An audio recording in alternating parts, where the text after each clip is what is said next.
ক্যামেরার সামনে দেখতে পাচ্ছেন 14 বছরের একজন ছেলে, সে হচ্ছে একটা গ্যারেজে কাজ করতো গাবতলিতে। সেই গ্যারেজের মালিকের বউরে নিয়ে ভাগাই আসছে টঙ্গী। ভাই এই জায়গাটা টঙ্গী না? Tongi station road. Station road. হ্যাঁ। আচ্ছা, আপু ভালো আছেন? জি আলহামদুলিল্লাহ ভালো আছি। ভালো আছেন? জি। তা আপনার বয়স কত? 27 বছর। 27 বছর। জি। তোমার বয়স কত ভাই? 14। জি। আচ্ছা, এই যে এই পাশে কি আপনার? এই যে আমার স্বামী। আপনার স্বামী? জি। দেখলে তো মনে হয় না আপনার স্বামী। তাহলে কেমনে স্বামী হয় বলেন তো? বিয়ে করছেন? জি বিয়ে করছি। মানে কেমনে বিয়েটা হইলো, পরিচয় হইলো কিভাবে ছেলের সাথে, আমাদের একটু বলেন তো। আসলে ও মানে আমি তো থাকি আগে গাবতলে থাকতাম, তখন ওখানে আমার স্বামীর গ্যারেজ আছে, আমার স্বামীর গ্যারেজেও কাজ করতো। পরে মানে আপনার হাজবেন্ডের গ্যারেজ আছে গাবতলিতে? হয়। ওই গ্যারেজেও কাজ করতো? হয়, গ্যারেজে কাজ করতো, আমার বাসায় থাকতো। আমার বাসায় থাকতো খাইতো রইতো ঘুমাইতো আপনার বাসায়? জি। তারপরে কি করছেন, প্রেম করছেন নাকি? পরে ওর লগে দেখছি, পরিচয় হয়েছে, এমনিতে কথাবার্তা হয়েছে, পরে এমনিতে কথা বলতে বলতে ভালো লেগে গেছে, এবার বিয়ে করছেন? পরে বিয়ে করছি। তা বিয়ে করে এখন এই যে বর্তমানে আছেন টঙ্গী কলেজ গেট না ভাই? Tongi station road. Tongi station road. Station road. এই যে বাসা বাড়িতে থাকতে আছো ভাই, তোমার কি বাপ মা আছে? না, বাপ নাই, মা আছে, আর হলো ভাই আছে, ছোট্ট একখান ভাই আছে। আচ্ছা আচ্ছা, এই জন্য তুমি গ্যারেজে কাজ করো? হ্যাঁ। তা এখন এই যে বিয়ে করছো, এই যে গ্যারেজের মালিকের বউরে নিয়ে যে ভাগাই আসছো টঙ্গীতে, এখন গ্যারেজের মালিক কি এটা জানে? জানে।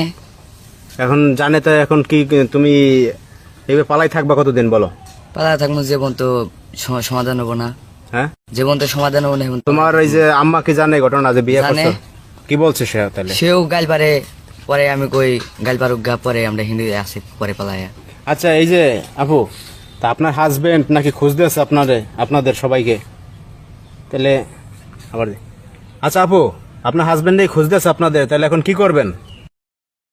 খুঁজলে তো আর করার কিছু নাই, যেহেতু আর পছন্দ করছি, বিয়ে করছি, সংসার ওর লগেই করবো। আর আমার স্বামী সবসময় দেখতাম মানে কাজ নেই ব্যস্ত থাকতো, কোনো সময় আমার সময় দিত না, আর সবসময় নেশাবানি করতো, সেভাবে কোনো সময় দিত না আমারে। মানে ওই যে গ্যারেজ ম্যারেজ নিয়ে ব্যস্ত থাকতো, ওই বাহিরে সময় বেশি দিত? হয়, আমারে সময় দিত না। আপনারা কেয়ার করতো না? না। তো এখন এই আপনার এই ছোট ভাই কি কেয়ার করে আপনারা বেশি নাকি? হ্যাঁ, ও আমার অনেক খেয়াল রাখে, অনেক বিপদে আপদে মানে হেল্প করে আমারে, কোনো সমস্যা হলে ও সব দিক দিয়ে তা এই জন্য বাইরে ভালো লাগছে? হ্যাঁ। এই জন্য বিয়ে করছেন? হ্যাঁ, এই জন্য বিয়ে করছি। তা আপনার আত্মীয় স্বজন যারা আছে, এখন এটা আপনারা এখন খারাপ চোখে দেখতেছে না সবাই?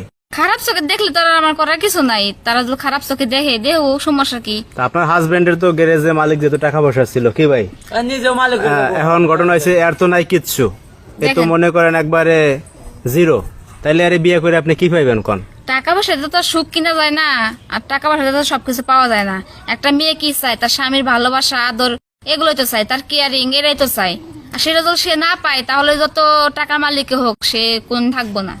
তো দর্শক ভাইরা, আপনারা তো দেখলেন যে এখানে 14 বছরের ছেলে, সে 27 বছরের গ্যারেজ মালিকের বউরে নিয়ে ভাগাই আসছে টঙ্গী কলেজ গেট এখানে।